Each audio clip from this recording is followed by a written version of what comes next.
All right, welcome to the Run.down. My name's Jeff, aka Frank Barrett, 11-9, and we just got done watching the Knicks.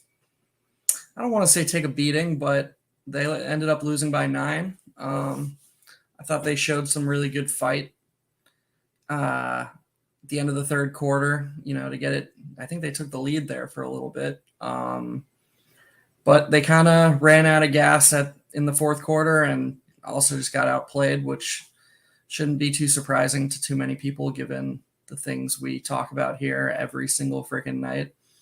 I'm going to let you guys carry the show because the truth of the matter is I don't have too much to say about this game that I haven't been saying for a year now. It's the same thing over and over again. And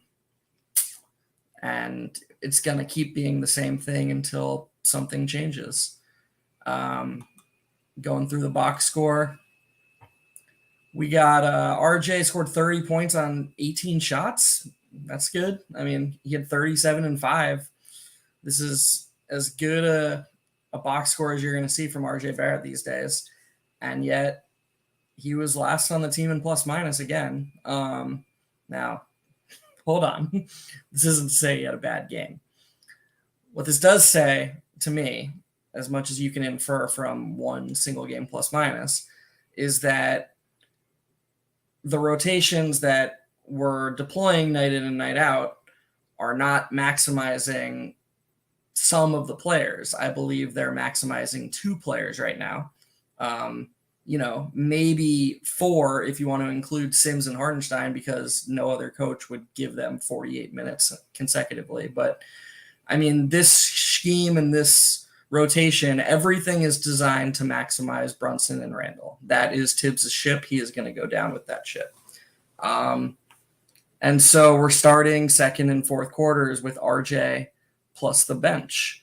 Newsflash, when players come off your bench and they only play minutes together, they're not going to look as good. No team does that anymore. It's not a thing anymore. So it's almost a self-fulfilling prophecy so that Tibbs can just go back to the starters. That is almost what it feels like he has in mind. And once again, they struggled to start the fourth. And so to me, the main story is Obi Toppin. 14 points on 5 of 7 shooting. He was awesome in that first half. Played 11 minutes. And that's not an accident. That's what's going to keep happening. He shouldn't be on this team. The Knicks should look to trade him. I feel very confidently about that. We're doing him a disservice. This coach is doing him a disservice. We are failing him as a franchise. And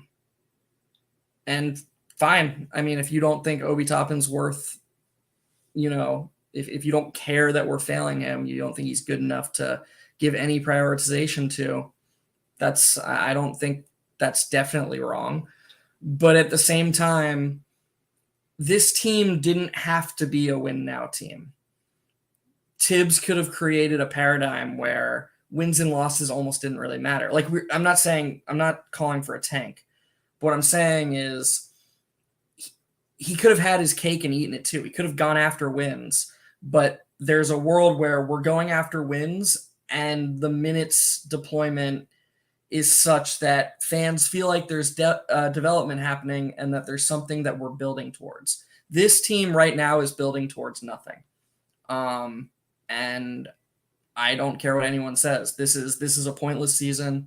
As long as the minutes stay this way, as long as the offense is run this way, all we're learning right now is that Jalen Brunson and Julius Randle can put up all-star level production as 1 and 2 on a team, but it doesn't matter because they won't win anything. The second we get a star, they're going to play in a completely different style of basketball. None of this will matter. We're not helping RJ's development. He's basically a third banana. Okay, great. Obi, that's gone. This is just, I'm not saying the sky is falling, but I'm just saying these are pointless games. These are just, we're not trying to do anything good except win. And that's my point. That's my point is that when you coach this way and you rotate this way and you say, well, I'm going to do what I have to win. Okay, we're going to judge you on wins and losses then. And for the second straight season, he's failing in that regard. So yeah, I mean, you guys are gonna probably hear our cat who, yeah, he likes to meow. As long as this keeps up, Tibbs is going to be judged on wins and losses, and great, we're approaching 500 again, and that's that. So those are my thoughts on the game. I hope you guys have more comments and thoughts, because I'm going to get to each and every one of them. Type whatever you want until you guys stop commenting. I'll keep going until you guys stop commenting, because I do love talking about this team, and I hate being negative. So I hope somebody in here brings more positivity, because yeah, that'd be nice. First comment is Brian Benjamin. Thought we'd see more Obi and Randall since the Raptors play small. Yep, that would make too much sense. But I mean, look, I tweeted out from the Strickland account. Ask anybody who's a pro Tibbs guy why he won't do it, and you'll get the same answers. Our rebounding won't be great, and we won't be able to protect the rim. And you know what? When Mitch is playing 30 minutes a night and you're trying to build a foundation around what Mitch does, that it makes sense. I still think that Randall and Obi should play minutes together, and I still think every other coach would play Obi and Randall minutes together just to get your best players on the court as much as possible. But I can at least buy it. When your two centers are Jericho Sims and Isaiah Hartenstein, one guy who won't be in the rotation when we're fully healthy, and another guy who is definitely not as good as Obi Toppin, those excuses don't mean anything, because we're getting blitzed on the defensive glass, and it's a layup line. Like, so yeah, I like Jericho Sims' switchability. He was awesome against Siakam on a few possessions, and he was great on Van Vliet one or two possessions. That's what Sims brings that Obi doesn't bring. And by the way, shout out to Hartenstein. He had 6 stocks. He had a lot. 5, 3 blocks and 2 steals. So he played one of his better games. But we gave up 125 points in regulation. This defense wasn't good. This wasn't all the reasons that you're told, oh, well, we can't try Obi and Randall for long periods of times. It won't work. That doesn't matter anymore with this paradigm. This is the time to try it. This is the time to play it for 5 straight minutes each half and just lock it in. Say hey, for the next 10 games, you guys are going to sink or swim. Good luck. It's not the time to... How many guys out of the rotation tonight who are usually out of the rotation played more than Obi? So Fournier, who will go back to being out of the rotation, played double the minutes of Obi. Great. Jericho Sims played triple. He'll go back to being out of the rotation when Mitch is healthy. Or Hartenstein, if Tibbs likes what Sims is bringing, Hartenstein, who will go out of the rotation, played 4 more minutes than Obi. So that's 69. Nice. 69 minutes from 3 guys who effectively don't really matter to the long term of this franchise. Not being a little hard on Jericho Sims, but they definitely don't matter as much as Obi Toppin should matter, who we used a lottery pick on. So yeah, long answer there, but Brian, I thought so too. And then you followed it up by saying, guess Tom would do anything for love, but won't do that, which is play. Yeah, I agree. All right. Chris Broussard. Jesus, Chris Broussard. I'm losing my mind. Chris Bernhard with the next comment. I wonder if there's footage of Jericho Sims boxing out and grabbing a rebound at the same time. I don't know what footage is harder to find, that or real Bigfoot footage. The Knicks need to get a center. I mean, they have a center. So I sort of disagree with that comment. Mitch is really good. He was playing at, definitely defensively and all defense level. And look, here's one thing I will say. Everybody knows what Mitch brings on the defensive glass, and everybody knows what he brings as a rebounder, specifically an offensive rebounder. But I think what would surprise people to learn is where he's actually making his biggest impact right now is offensively per the stats. So I'm going to bring them up right now. So if you sort by team on offensive rating right now, we actually score the most points per 100 possessions when Mitchell Robinson plays. When Mitchell Robinson plays, we score 118 points per 100 possessions. And when he sits, we score 110.8. So we're a little over 7 points better per 100 possessions. He's not close to as impactful as like Julius is, who, I mean, we fall off a cliff when Julius and to a lesser extent Brunson sit. But what Mitch's offensive rebounding does for this team mitigates a lot of the stuff that we like to talk about. Because as Ben Ritholtz said on Twitter a few days ago, and actually, you know what? I think it was Prez or Ben, one of the two, or maybe both. When the ball sticks and you shoot a lot of shots, at the basket or from that mid-range area, it forces the big to commit and to be a little bit less, to be more vulnerable on the defensive glass. And Mitch just feasts off that. Like, he's arguably the best, if not the second best offensive rebounder in the league. That's how he scores the majority of his points, those in lobs. And so, yeah, that's where we miss him. The Knicks have a center, and I think they just tried to invest in another one, Hartenstein. It hasn't worked out. And it hasn't worked out because, do I think Isaiah Hartenstein is a bad basketball player? No. Do I think Isaiah Hartenstein is a bad basketball player playing for Tom Thibodeau? Yes. Because Tom Thibodeau doesn't know how to do anything other than what he knows how to do. Like, every other coach would say, oh, shit, like, I've got a couple guys hurt. How can I build a new game plan around the guys I have? No, he just takes these triangle pegs and tries to fill them in square holes. And that's why Evan Fournier didn't work, even though, Evan Fournier is a good basketball player. It's probably why Cam Reddish, how many guys do we have to see just get banished because they don't specifically fill the role that Tom Thibodeau has for their position before we realize that, he only knows how to do one thing. Long answer, but I don't think we need a new center. I think we need to adjust around the players we have right now because we have good basketball players. And I think this game would have looked different if Obi Toppin played more than 11 minutes.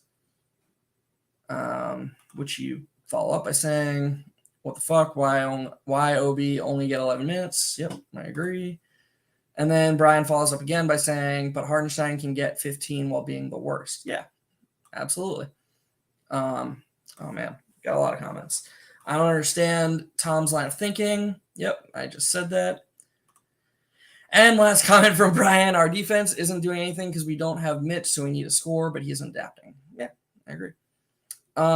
Chris Bernhard looks like he's reacting to my comment. He said, I can't stand plus minus as a stat due to the fact that it covers the whole team, not specific player, but box plus minus is a better metric, but it's still meh. Yeah, that's a really good point, Chris, and I should have said that when I was talking about it. There's a lot of noise in all on-off statistics, or all those stats, even the advanced ones, because, like you say, they're dependent on the players around you to a certain degree. But that doesn't mean they're worthless.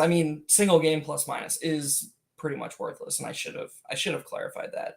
But there's a reason that guys are just consistently impactful. There's not a lot of noise if you look at season to season.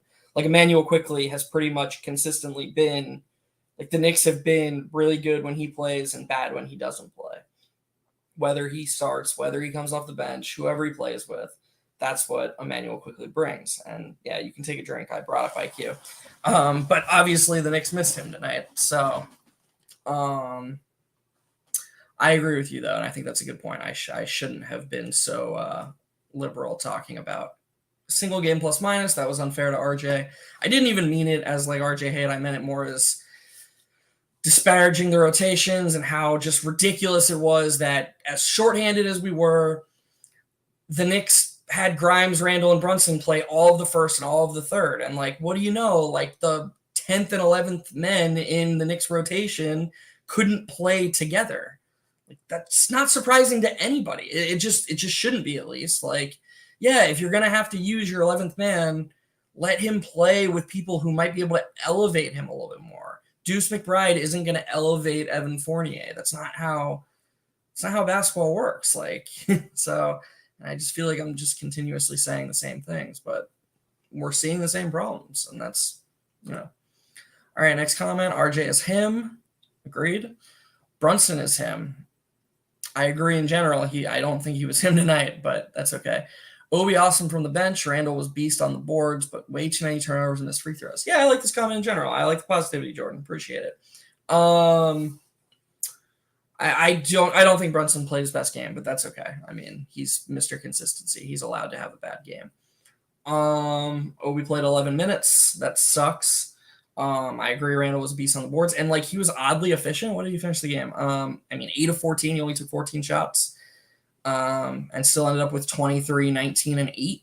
Like, I don't know. That's I don't know what we're supposed to expect from him. At this point, he's just printing out these games. And yeah, RJ, I mean, he was getting wherever he wanted. He probably drew a few fouls that weren't called. Like he has a really weird whistle, because sometimes I feel like the refs predetermine that they're gonna give him a call, and I'm like, man, there wasn't a lot of contact there. But then other times I feel like he makes more contact look normal, and they don't give him the whistle. So he has one of the more inconsistent whistles that I've seen in the league, and it's frustrating. Regarding the last point, yeah, way too many turnovers. It wasn't even versus the zone. The Raptors were blitzing, and the Knicks are just not good at handling that stuff. It's because their two leaders, Brunson and Randall, wait too long to make the pass. They want to make a pass that leads to a basket. That's who they are right now. And that's not the best way to deal with an aggressive defense.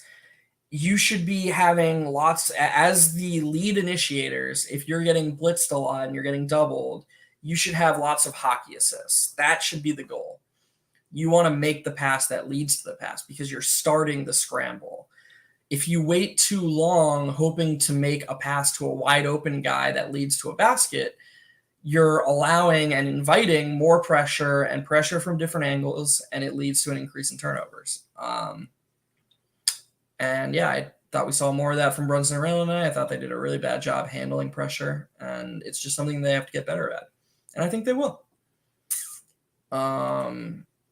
Tibbs needs to be fired after this season. Yeah, I mean, what can you do? I don't know. I can only say it so many times. I mean, that guy will die knowing 100 times more about, NBA basketball than I do. So like, it's a weird thing to talk about, because there's so much going on that like I don't know about and that he does know about. And so like you want to give them the benefit of the doubt. But there's also so much low-hanging fruit that he doesn't really seem interested in grabbing. And like it's not like fringe low-hanging fruit, like, oh, like this could be debatable. Like, no, like Obi Toppin shouldn't be playing 11 minutes tonight. And if you think that's like a reasonable minutes distribution for Obi Toppin, then we just will never see eye to eye. And that's okay. Like, it's a beautiful thing about the game. You can look at it multiple ways, but in my opinion, the Knicks are not good enough or close enough to winning to be just absolutely lighting that kind of development and that kind of the chance to raise their overall ceiling on fire. I don't agree. And the funny thing is go rewatch the start of that fourth quarter. Obi didn't do anything. It was an Evan Fournier turnover, an RJ turnover, and Evan Fournier missed corner three. It was so funny. They had two subs before the timeout. So 2 minutes into the quarter, Deuce came out for Brunson. Like, the Raptors went from 88-88 to 94-88. And it was a Fournier missed shot. Ball goes out of bounds, and Tibbs is like, oh shit, we're losing our grip on this one. Got to get Brunson in. Why can't it be Brunson for Fournier? Like, Fournier is the reason that we're losing the grip right now. But he just doesn't think like that. He's just like, oh, well, I need Fournier out there because for whatever reason, because he's my quickly for tonight, which is weird.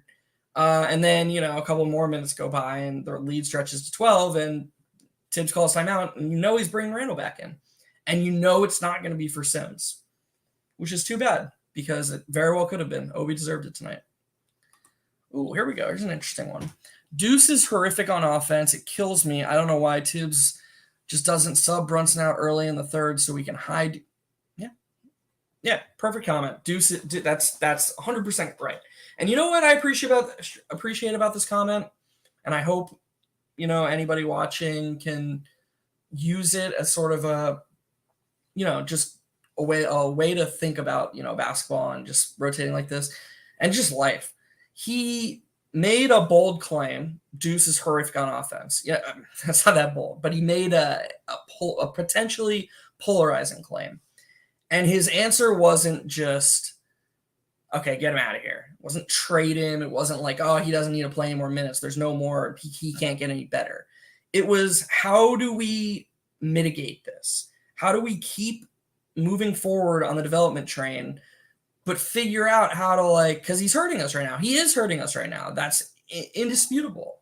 But maybe he would be hurting us less if he was playing with one of Brunson or Randall.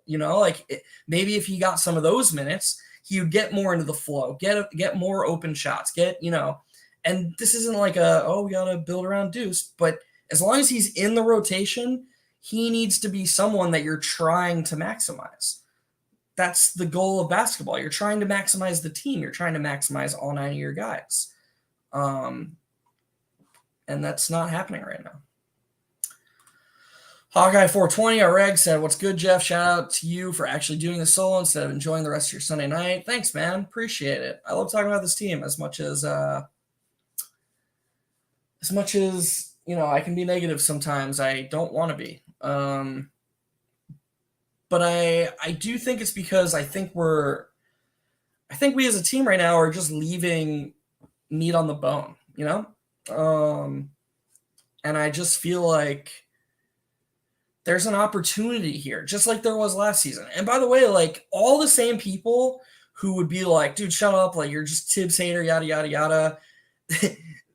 They sat and watched as we went 3-17. And the whole time, people like me and people like Sam and people like Tyrese were saying, oh, well, maybe we should just start quickly. Maybe Obi should play more. They were like, oh, Tibbs knows best. All the same stuff that they're saying now, they were saying last season. And that was proven right. So I just don't get it. I don't understand how the people it's almost like they, they went the whole offseason and their brains reset or something. But I don't understand how any of this is defensible. I don't understand what the goal of it as a franchise is. Do they think they're going to win multiple playoff series? Okay. I mean, I hope they are right if that's what they think. I don't think they are, but it certainly seems like that's what they think, because there isn't a more rigid team in the league right now in terms of how they rotate, in terms of just how they run the offense. It's just the same thing every night. And yeah, I guess that would work if you had an MVP or you had a couple elite, all-stars on your team, excuse me, because I know Brunson and Randall are in the all-star discussion, but lock all-stars. But this is a team that's young. The average age of the rotation is under 24. We should be emphasizing that. We should be there should be more balanced minutes. There should be more rotations and more lineup distributions. We just need more. This team isn't good enough to be doing the same thing every night. And I hate that I have to keep saying that. I really do. I appreciate you, Hawkeye. I'm doing the best I can. I don't know how good I am at this, but I appreciate all you guys for pulling up and commenting. Love what I've seen from Sims. Yeah, I agree. And it stinks because when I talk about Obi, it seems like I'm crapping on Sims. But I don't mean it that way, because I agree. I agree with you, H22. Sorry, my eyes are bad.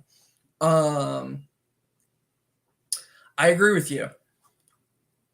I think that I don't think he's a rim protector right now, or much of one. I don't think he's too much better than Obi would be if you put Obi down there and he was allowed to use his athleticism and his length. But I do think he's better. And I think he's more active on both glasses than Obi would be. Although I again, I think the Obi rebounding stigma right now is more him just being on the perimeter on both sides of the ball. I think he could be a good rebounder very easily. And I think he has it between the ears to be like a good team rebounder. Like if he was more frequently down low, I could see him hunting box outs more. But that's a different story. Back to Sims. The thing I like most about him is his switchability defensively, and I wish we'd use that more because, like I said earlier in the stream, he guarded Siakam, he guarded Van Vliet. He does a good job whenever he switches. Yeah, I don't know how high the ceiling is because I don't know where the leap comes from. I don't think he'll ever have the weird, like the really unique length and just freaky stuff that Mitch has to be like a Mitch level impact player at the center position. But he does do a lot of really interesting things. Remember earlier in the season when he was playing power forward, which was like ridiculous, obviously, because this was another missed opportunity. We could have just seen how RJ did as a small power forward, or we could have played Cam, but I digress. When he was playing power forward, other teams would try to exploit that by ignoring him because he's not going to shoot a three. So what he adjusted to doing was anytime he got a kick out and his defender was in the paint, he would dribble into a handoff to the guy on the wing and then screen for his defender, and that guy would be able to just walk into a pull-up three. And that's just really intelligent. You can tell the way he processes, the way he grabs a rebound, and he's always looking to push, or he grabs an offensive rebound, he's always looking to kick it out. You can tell he's just an intelligent player, and that matters a lot. So thanks for the comment, H22, and I agree. I do like what I've seen from Sims. Hawkeye 420 said Fournier being in the fourth as long as he was is all that needs to be noted, in my opinion. Game was easily lost in that stretch. Shout out to Tibbs shout out to Tibbs the infallible. Yeah, I agree. 21 minutes was too many for Fournier, especially when Deuce only played 10. And that's just a great example of like what we talk about in here a lot is that like just why couldn't it have been Deuce and Brunson? Why every time you had to rush Brunson back in there? Because like Deuce plays next to Quickly all the time. That's where he plays like 100% of his minutes. So why is it so rigid and they have these roles that are carved out for them in the pregame? Why can't we adjust on the fly? Because Deuce, say what you want about his offense. And a guy who commented earlier, I apologize, I forget your name, was right. Deuce is hurting us on offense. But like Fournier was 0 for 5 and brought terrible defense in the first half. Why did he play more minutes? And Deuce was our best defender. Why couldn't it have just been Deuce who stayed out there a little bit longer? Like small decisions like that don't matter. We wouldn't have won this game if Deuce played, 5 more minutes, but they do matter long term. Like these minutes add up. You think 5 minutes isn't a big deal, but 5 minutes every night, like that's 400 minutes across the season. Can you think Obi playing an extra 400 minutes in a season wouldn't matter? Definitely would matter. So yeah, Hawkeye, good comment. Jordan Bub reminds you a lot, drop a like. Appreciate you, Jordan. Hawkeye 420 said Sims had a terrible fourth quarter, absolutely roasted on the boards. Yeah, I mean, I'm not going to beat him. I mean, Jericho Sims just shouldn't be playing 33 minutes. That's just it's the truth of the matter. Like, he's shown good things, and but he played 33 minutes. Guys are going to be tired. Again, just like I was saying, 5 minutes might not seem like a big deal, but they add up. It works the other way, too. You think that Randall playing, 300 less minutes in a season wouldn't help him in some fourth quarters when he's clearly gassed? Of course it would.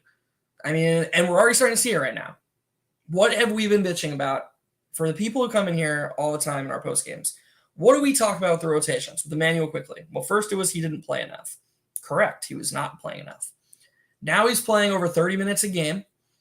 But because he's a bench player, his path to 30 minutes a game is one 15-minute shift in each half. Shift half. One 15-minute shift per half. That is ludicrous. That's not a rotation. That's not what anybody does. I saw earlier today, Reggie Bullock tonight or this afternoon for the Mavericks played. Let's see how many minutes Reggie Bullock ended up playing. Reggie Bullock ended up playing 32 minutes. 32 minutes. How much you want to bet he did not play two 16-minute halves? I mean, if he did, more power to Jason Kidd. I'd be very surprised. But I watched the game, and I'm pretty sure he came in, came out, came in, came out. And I always use the Bucks as an example because I think they're the standard. But go watch a Bucks game. Like, go watch the Knicks Bucks game when they're all healthy. You have Connaughton, you have Bobby Portis, and now you have Joe Ingles. You have those three guys. They're bench staples when the team is fully healthy. All three of those guys' minutes will be in the mid-20s, less than Emmanuel Quickly was playing. And yet all three of them will play multiple shifts and a half. Giannis Antetokounmpo, their star, comes out at the 6 or 7 minute mark at the start of each half every game, almost every game. That's his normal rotation. Because Budenholzer knows that the best way to get the best out of his players is multiple short shifts. Instead, Quickly is just playing on tired legs at the end of every shift. And it's cool he's playing more because him playing more is better than him playing less, but it's still not an ideal rotation. It's not a rotation at all. So, back to the comment. I know I go on tangents a lot, and I apologize for that, but Sims shouldn't be playing 33 minutes, and there's ways to – he's probably gassed in that fourth quarter, and there's ways to get him 30 minutes in a game that isn't, that's shorter shifts and allows for our guys to have more energy in the fourth quarter. And there are multiple issues here, all compounding to lead to that moment in the fourth where Tibbs just tosses his starters back in there. There's so many different things going on, and they all need to be fixed, or we're going to just keep saying the same things over and over again. Hawkeye 420 said, Obi being this great of a soldier for this team, I don't know if this is the right analogy, is insane. How he hasn't punched Tibbs yet is commendable. I mean, hey, I'm not going to, purport violence. That's, Tyrese allegedly would agree with that. But I do agree that Obi is the ultimate soldier to the point that it wouldn't surprise me if he just extended for cheap here. How much does he just love New York? I can't believe he hasn't said anything. I can't believe he doesn't have anybody in his camp who hasn't said anything. It's ridiculous. I can't believe Randall hasn't said anything. If you're Julius Randle and you're the team leader, Tibbs loves you. Tibbs relies on you. And Obi's cooking like he is in that second quarter. Why don't you go over to Tibbs and be like, yo, let's try me in Obi right now for a bit. Let's keep Obi out there for 10 minutes instead of 7. I don't know. I feel like somebody's got to say something. Just somebody's got to say something. Jordan Bubb said, Tibbs' defense scheme is being shredded like paper, and instead of adjusting like any other coach, he just keeps using the same system over and over again until it works. Yeah, 125 points isn't good. And yeah, coaching the same way that you do when you have Mitch, when you don't have Mitch, probably isn't ideal, is what I'd have to say about that. I did really like the stretch I thought the middle stretch of the game, the start of the second through the end of the third, I think we only allowed 49 points. Does that sound right? 49? Because they scored 37 in the first, I think. Let's check it out. Sorry, bear with me here. I'm bad at this. Oh, there it is. Yeah, they scored 37 in the first, and then, they scored 49 in the middle 2 quarters. I really liked the energy there. You just saw it. You saw they were engaged. You saw they were locked in. They were moving on a string. And it showed you that what Tibbs schemes, it can work. But it can't be the only thing because teams are smart. And they're smart as they've ever been. This is as efficient and as good as offense has ever been. they're going to figure it out. Like even the Raptors tonight, they showed multiple looks. It wasn't just one thing. So yeah, sometimes you have to switch. You can't just always play drop. You can always play drop when you have Mitchell Robinson because he's that good. But when you have Isaiah Hartenstein, who once again had 5 steals and blocks, like I'm not gonna say he was good. He was fine this afternoon, but you still can't do that. You're gonna get shredded. Tibbs would probably be a fire year too late rather than year too soon. Yeah, I mean, I would have fired him at the end of last season. I don't think it's close. I think what he did at the end of last season was about as harmful as it can get as far as coach and franchise go. I don't get how there were people defending what was happening at the end of last season. It was ridiculous. Like we were 3 games under 500 or whatever on the second to last game of the season, and he started Alec Burks at the point guard. Like, I would love to sit down with him for 2 minutes and just be like, what was the point of that? What was possibly the point of that?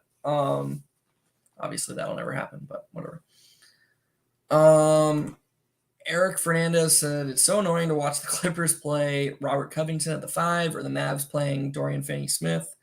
Meanwhile, we were afraid Boucher is going to bully Randall and Obi. Yeah. To give Tibbs, this isn't giving him credit, but that's not the only thing he's afraid of. The other thing he's afraid of is if our point of attack defense isn't great, then Obi and Randall will seed layups as opposed to seeding like mid-range jumpers or floaters. And my answer to that would be, well, we saw last game what happens when our point of attack defense isn't great. DeJounte Murray gets in the paint and Isaiah Hartenstein seeds 10-footers, wide open 10-footers, which to NBA players are basically layups. So I don't think that's a good excuse. I just do want to point out that, this isn't the 90s. He's not really afraid of getting bully balled, by a big. He's more afraid of perimeter guys getting layups. And I just still would disagree with that. And I would disagree with that even more if I were allowed to suggest that instead of playing drop, like his argument would be Hartenstein and Sims in drop are way better than Randall and Obi in drop. And I agree with that because especially Randall, but I mean, we haven't seen enough from Obi. They're not good in drop. But why are those the only 2 options? Why can't it be Hartenstein and Sims in drop versus playing a more switchy defense with Obi and Randall? That's what the debate really should be. And that's what a coach should think about. You should think about multiple ways to attack an offense. And it is inarguable that what Obi would do for Randall and the rest of the offense if they played together and we had all that space in the middle is way better than what Hartenstein and Sims are doing. It's inarguable. So you have to ask yourself, are what Sims and Hartenstein doing in drop coverage and on the defensive glass, do they make up for that in comparison to what Obi and Randall could do in a switch defense? And to me, it's not even close. To me, it's not even remotely close. And this is one of the pieces of low-hanging fruit that I was talking about earlier that I think this team is just missing out on huge. So yeah, thanks for the comment, Eric. Hawkeye 420 said Brunson stinks against Toronto, though. They're the kryptonite. Yeah, I think it's length. I think he's just always going to struggle with, they have the whole 5 forwards thing or Van Vliet and 4 forwards thing, and they don't really play too much drop coverage. They switch, so they're not afraid of putting, a forward on Brunson. And, he's not like a lightning quick point guard. He's not going to punish a forward with quickness. He's always about guile and creativity. And, he's got his bag. And even without OG Anunoby, that's just not going to bother these Raptors defenders. But here's the thing. I hate to always bring it back to Tom Thibodeau, but it's a Tom Thibodeau thing. He would look a lot better if his one job to do wasn't just relentlessly run high pick and roll. If there was any creativity, if there was any sort of play design that could maybe, free him up and get him a little bit more of an advantage, he might look a little bit better against this team. Blood of the Panda said Tyreek took this episode off, huh? Yeah, I think he's just celebrating Sam's birthday in his own way. They're. I think he actually said like something about him and his dad doing dinner together or something, which is cool. I'm enjoying talking to you all. I'm sure those of you who have pulled up before, I kind of like the sound of my own voice, which can probably be annoying, but hey, at least here I can, I have to talk. So we got Blood of the Panda laughing at Tyrese. Blood of the Panda saying, salute bro to Hawkeye 420. Good shit. Hawkeye 420 saying salute back. All right, this is going to be a really good comment, I can tell. All right. I'm actually going to add to what Eric has to say here, but he says, also, I'm getting frustrated with Grimes these last few games. I love him, but he's been getting punked by Fred VanVleet and Trey these last 2 games.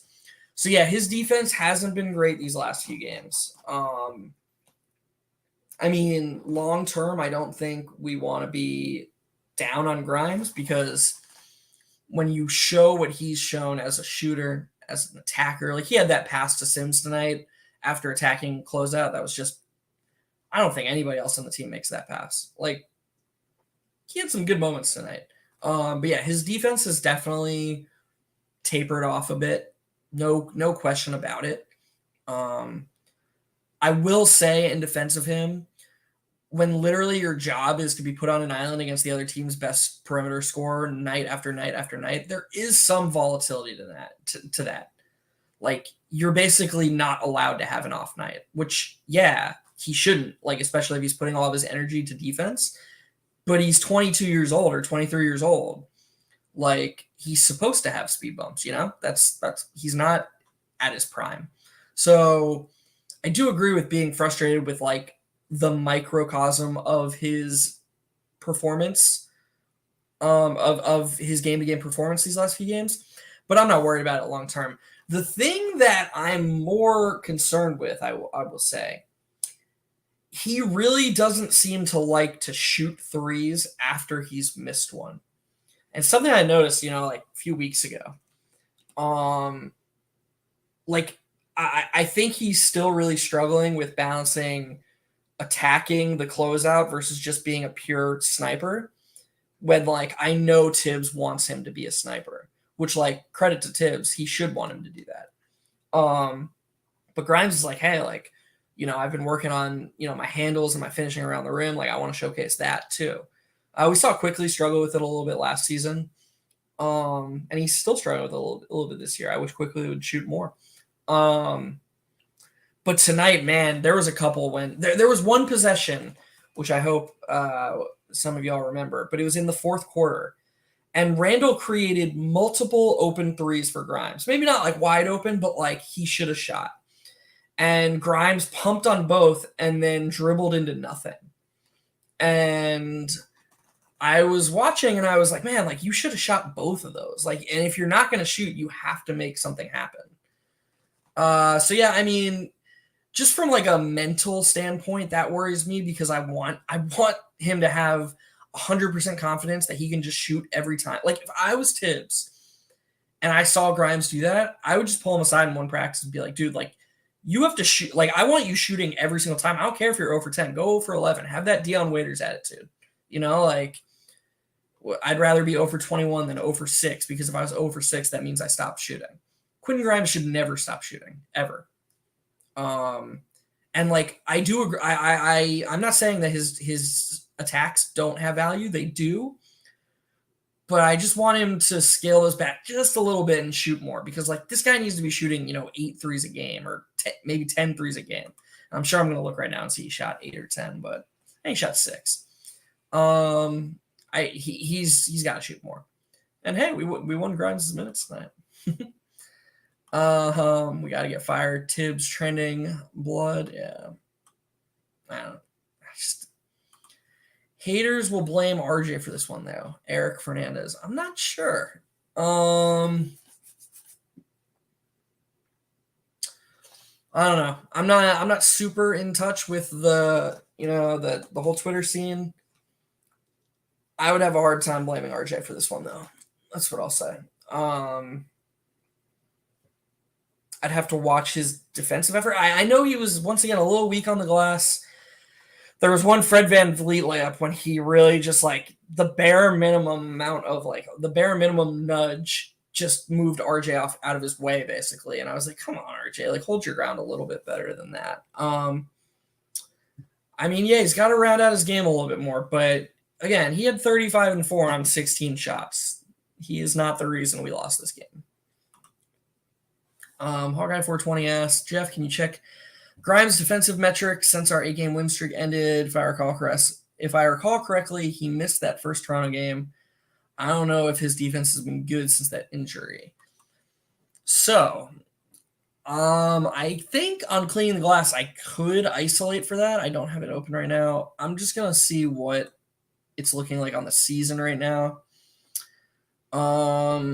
So on the season, and remember, like, he gets hurt kind of because he's a starter, but on the season, the Knicks have a 111.5 defensive rating when he's on the court and a 112.2 defensive rating when he's off. So that's, like, really encouraging, actually, because, I mean, who are the players that Grimes plays with the most? Brunson and Randall. And Brunson and Randall have by far the worst discrepancy. So the Knicks allow 116 points when Brunson plays, and they allow 104 points when he sits.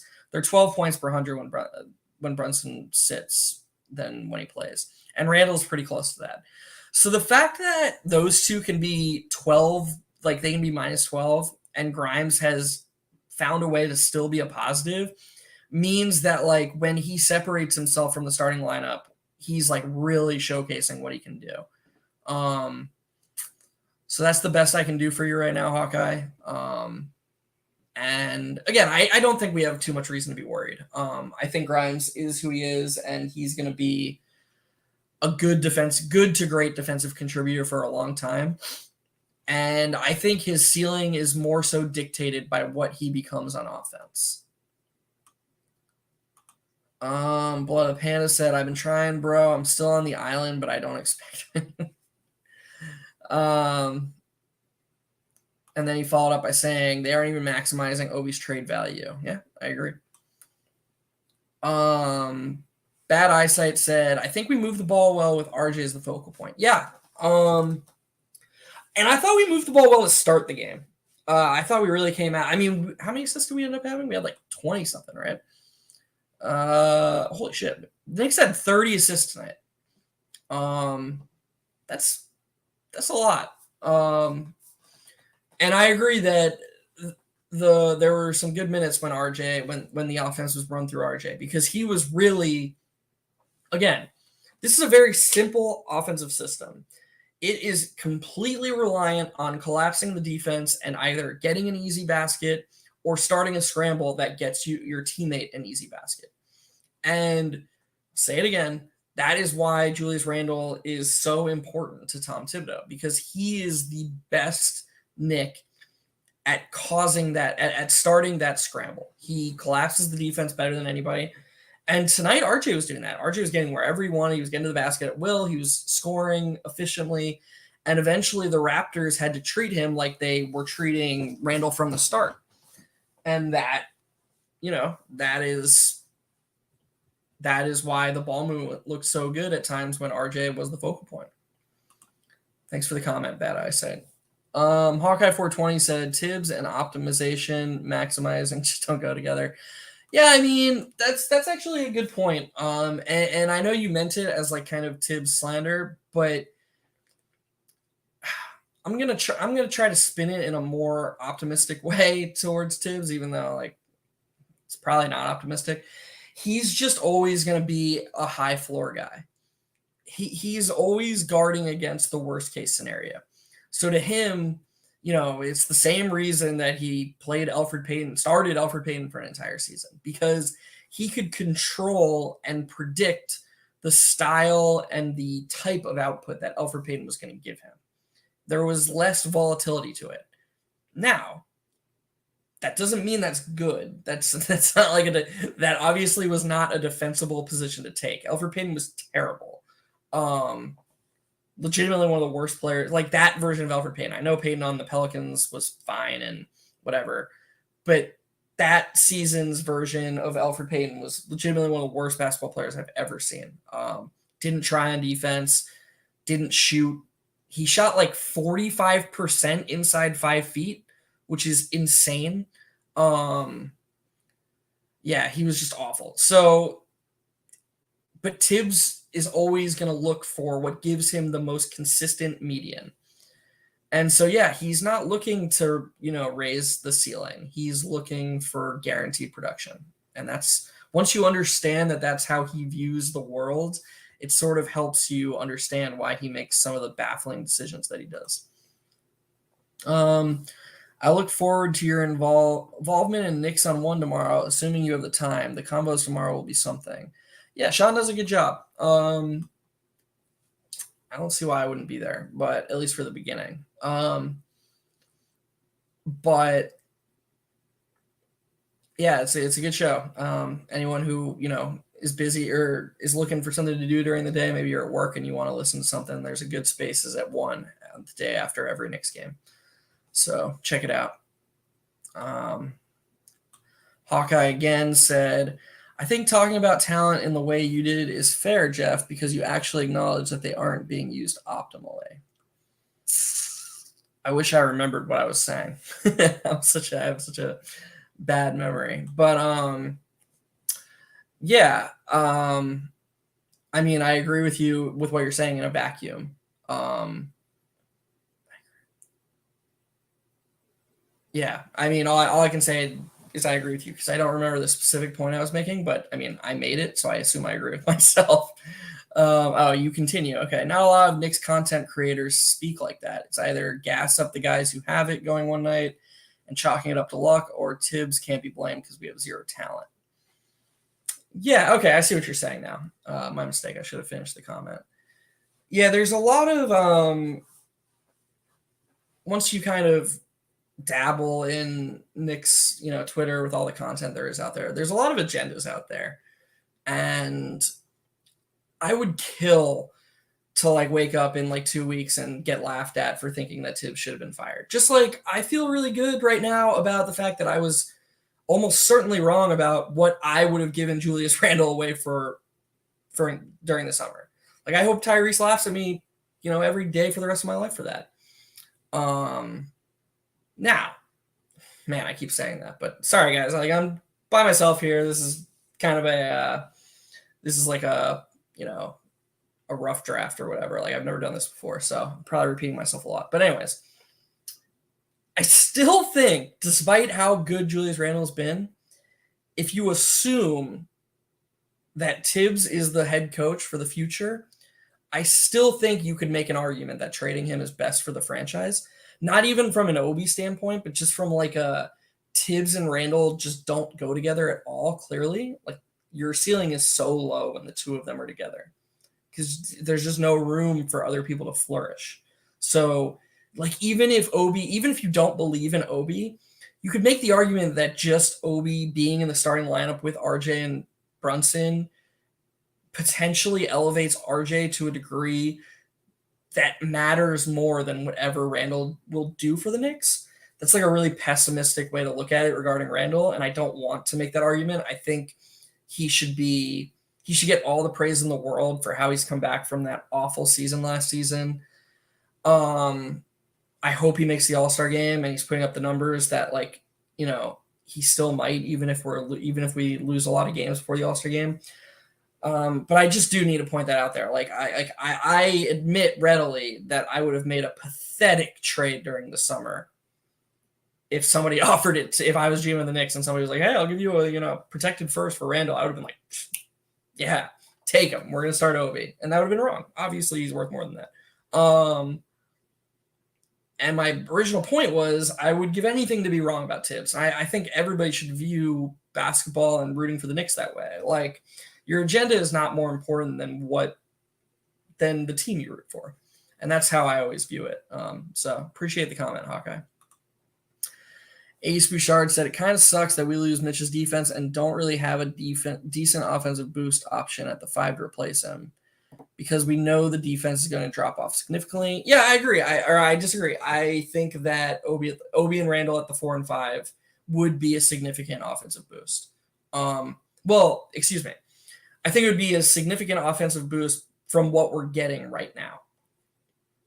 I don't think you might not have been here earlier when I said it, Ace, but Mitch has the highest individual offensive rating on the team.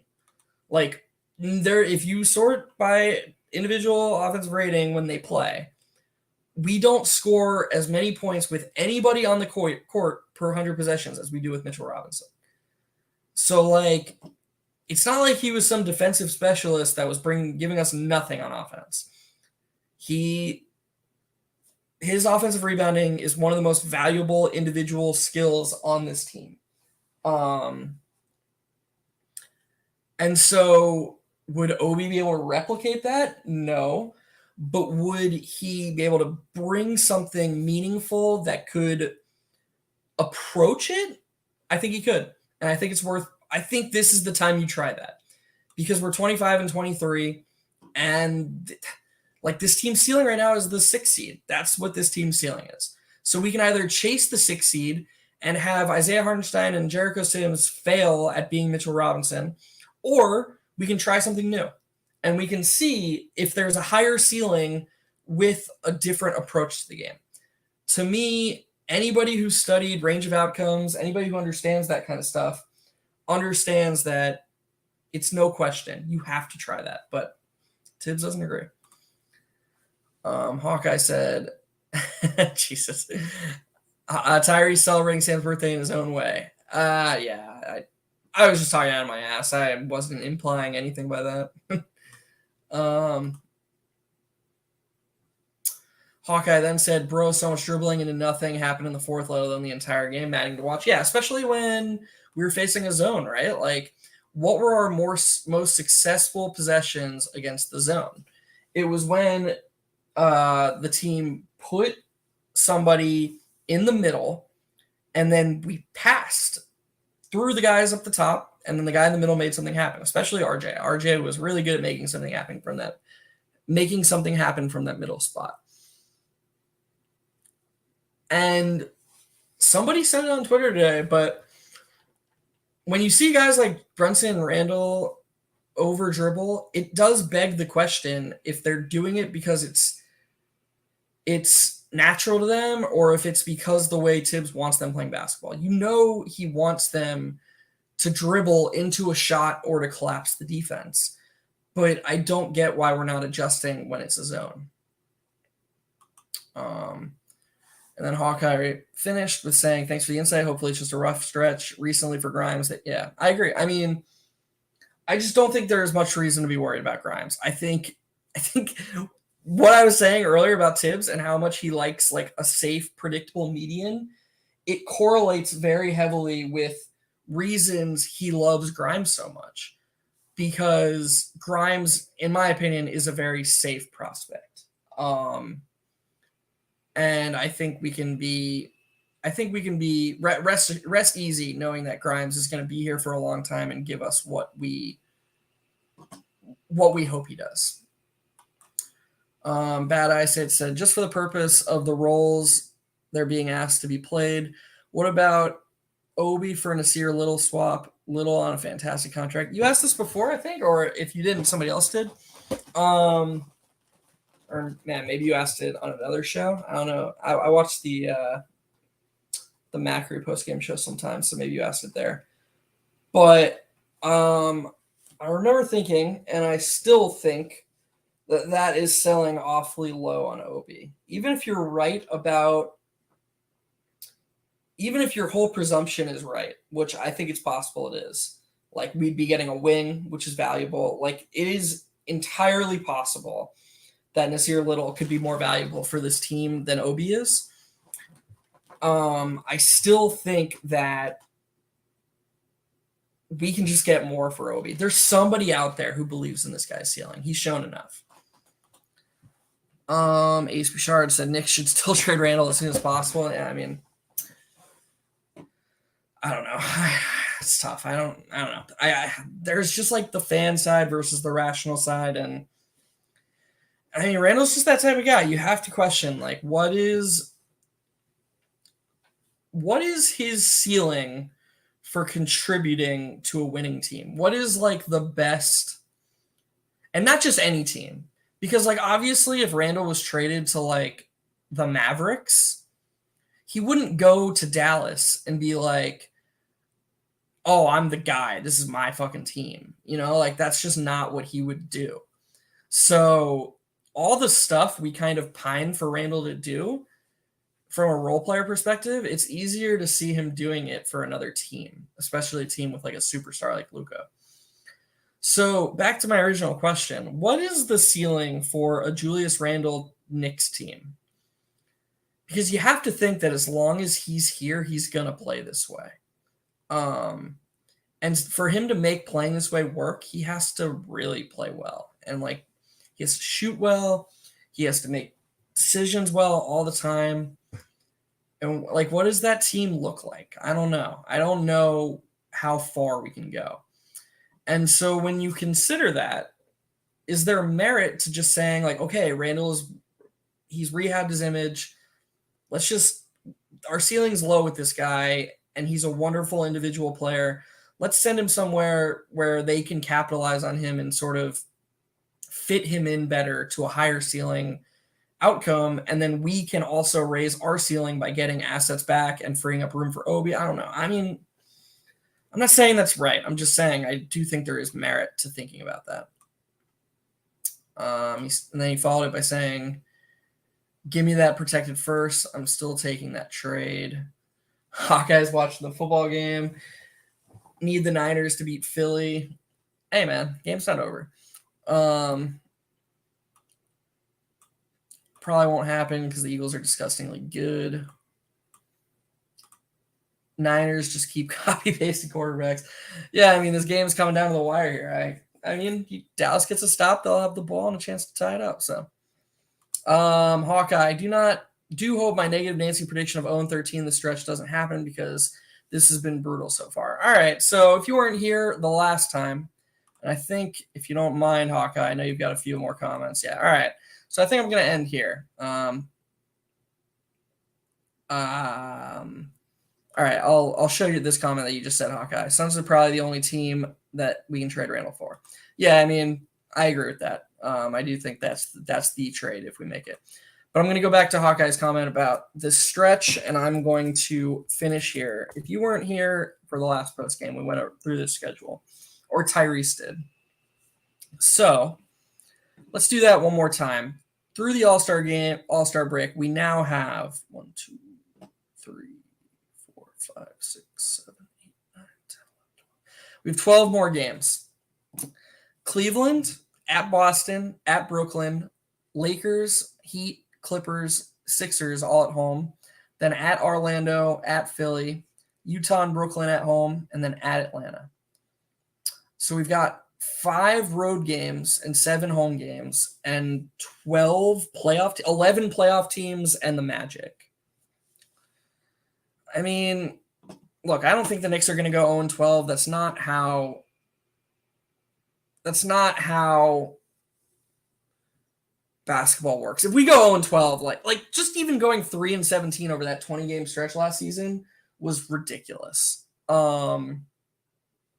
It was stupid that happened, and that like never happened. So going 0-12, which would mean we went 0-16 to end the All-Star break, that would be ludicrous. That's not going to happen. But these games, at the same time, these games are not inspiring hope because there aren't many wins. Like we're going to need teams to shoot really bad from 3, injuries, rest, whatever. Like even with that, I guess maybe the Nets without Durant, maybe they're getting killed by the Warriors right now, if I recall correctly. Yeah, we can beat Orlando in Orlando, but like they've been hanging in there versus good teams. I don't know. I mean, 12 games. What would my real my I said last night that I would have signed up for 5 and did I do math wrong? Because I could have sworn Tyrese said 5 and 9 last night. 1, 2, 3, 4, 5, 6, 7, 8, 9, 10, 11, 12, 13. No. Okay, so we have 12 now. Well, whatever. So we've got 12 games. I would sign right now against those 12 opponents. I would sign for 5 and 7. We'd go into the All-Star break 500. That would be great. What's a more realistic outcome? Probably 4 and 8, maybe 3 and 9. Like, just no Mitch. We're not gonna have Mitch back for any of these games. And we see how the defense looks. And we see what it looks like when we don't adjust. So I don't know. It's tough to be too confident in the macro right now. And I'm gonna end it how I started it. Will, yes, I do. I don't think the Knicks are gonna trade him. I'm gonna answer your question, and then I'm gonna say what I was gonna say. Yes, I do think that RJ will be here long term. I think the Knicks love him. I think he loves being a Knick. You know, I do think he's here to stay. It would kind of make me sad if we traded him, you know. He's kind of like the first lottery pick to work out. And he hasn't really, like, he hasn't made an All-Star game or anything. I know some people be like, oh, well, he hasn't worked out. But, like, it just still feels good with RJ. And I hope the Knicks keep him. But to finish the thought that I interrupted myself with, it's hard to feel good about the micro right now. And that's why ignoring the macro is so, for a team that ceiling was already this low, is so detrimental. Because I think most Knicks fans were excited about embracing the macro.